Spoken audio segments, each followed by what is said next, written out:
किसी ने बड़े कमाल की बात कही है कि कर्म ऐसे करो कि अगर कोई आपसे बोले कि तुझे तेरे कर्मों का फल मिलेगा तो वो आपको आशीर्वाद लगे, श्राप नहीं। नमस्ते, मैं हूं आरजे कार्तिक।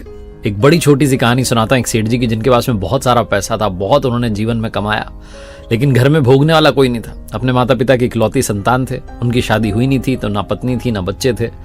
जीवन भर इसी में डूबे रहे, चिंता में कि होगा क्या, इतने पैसे का करूंगा क्या, होगा क्या इस सब का, इतना तो मैंने कमा लिया है, इसको भोगेगा कौन।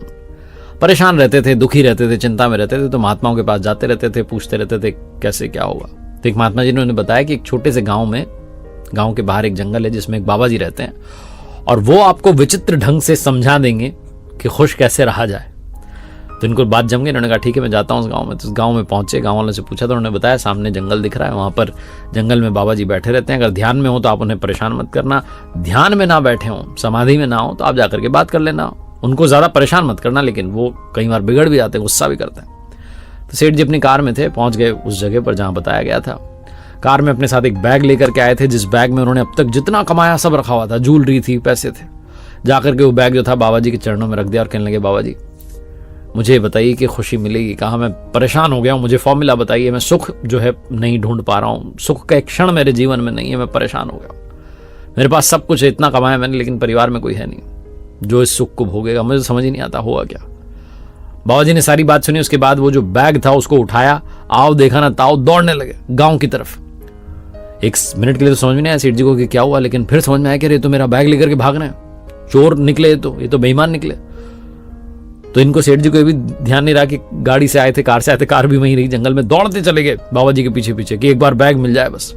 सेठ जी के दिमाग में चल रहा था कि कहीं गांव में कोई ऐसा घर तो नहीं जिसमें ये बाबा जी जाकर के इस बैग को छुपा देंगे और बाद में फिर पैसा वैसा निकाल लेंगे। तो बहुत कुछ उल्टा उल्टा चल रहा था, चिल्लाते जा रहे थे बेईमान बाबा, ये वो चोर बाबा, ये वो। गाँव में भागते चले जा रहे थे बाबा जी, पीछे पीछे सेठ जी दौड़ रहे थे। गाँव वालों ने देखा तो समझ गए कि हमारे बाबा जी तो कुछ अलग ढंग से समझाते हैं, अलग स्टाइल है उनका। तो इसलिए गाँव वालों ने ज्यादा रिएक्ट नहीं किया, उल्टा सेठ जी के साथ साथ चलने लगे। सेठ जी गाँव वालों से कहने लगे कि कैसा बाबा तुमने रखा हुआ है, इसको भगाते क्यों नहीं, चोर है, बेईमान है, मेरा बैग लेके भाग गया, मैंने जीवन में जो कुछ कमाया सब लेकर के भाग गया, अब मैं करूंगा क्या। बाबा जी इस गली से उस गली से निकलते चले जा रहे, क्योंकि गाँव के सारे रास्ते बाबा जी को पता थे। उस गाँव में भिक्षा मांगने के लिए जाते थे तो सारे रास्ते उनको याद थे। सेठ जी परेशान हो गए, भागते दौड़ते चले जा रहे। फाइनली बाबा जी ने पूरे गांव का चक्कर काटा और उसके बाद गांव से बाहर निकलकर वापस जंगल की तरफ भागे। सेठ जी ने देखा तो बैग बाबा जी के हाथ में था। सेठ जी को लगा चलो कम से कम गांव में तो नहीं छुपाया, लेकिन जंगल में पता नहीं कहां छुपा दे। सेठ जी और स्पीड से भागे, बाबा जी जंगल में कहीं दिखाई नहीं दिए। सेठ जी घूम फिर करके वहां आ गए जहां गाड़ी खड़ी हुई थी, जहां सामने झाड़ी की तरफ बाबा जी बैठे थे। गाड़ी के पास आकर के थोड़ी सांस में सांस आई, तब इन्होंने देखा कि सामने ही झाड़ी के वहीं पर जहां बाबा जी बैठे थे वहीं बैग रखा हुआ है। बिना देरी के दौड़े और जाकर के बैग को उठाकर के गले से लगा लिया। कहने लगे भगवान मैं दुनिया का सबसे सुखी इंसान हूं, मुझसे खुश कोई है नहीं इस वक्त, आपने मेरी सारी कमाई वापस कर दी, वरना आज तो मैं लुट गया था, सारा पैसा लेकर के वो बाबा भाग जाता। जहां ये बात सेठ जी बोल रहे थे तभी झाड़ी के पीछे से बाबा जी छुपे हुए थे बाहर आ गए और कहने लगे हो गया ना खुश, मिल गई ना खुशी, अब सबसे सुखी इंसान बन गया, बिना देरी के भागो वरना मैं तुम्हारा बैग लेकर के फिर से भाग जाऊंगा। बहुत छोटी सी कहानी है, लेकिन सार ये समझाता है कि हमारे पास में जो है उसकी हमें कद्र नहीं है। जैसे ही वो हमसे छिनता है, जैसे ही हमसे दूर जाता है, वैसे ही हमें समझ में आता है कि अरे खुशी तो यही थी। जो मिला है उसमें भी खुश रहना शुरू कीजिए, जो प्राप्त हुआ है उसको पर्याप्त मानना शुरू कीजिए। और जीवन में कई बार आपको लगता है कि मेरे पास तो कुछ है ही नहीं, जो मिला है अगर वो दूर चला गया ना तो तुरंत आपको वैल्यू समझ में आएगी, तब आपको लगेगा कि अरे मैं तो सबसे दुखी इंसान हो गया।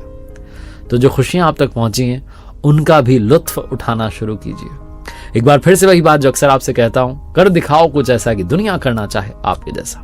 याद रखिए मैंने अपनी ऑफिशियल वेबसाइट लॉन्च की है www.rjkartik.in। आपको समय मिले तो अवश्य देखिएगा, 2 कोर्सेज वहां पर हैं। पहला उनके लिए जो जॉब करना चाहते हैं, दूसरा उनके लिए जो जॉब कर रहे हैं और सुकून ढूंढ रहे हैं लाइफ में। तो दोनों कोर्सेज आपका इंतजार कर रहे हैं www.rjkartik.in।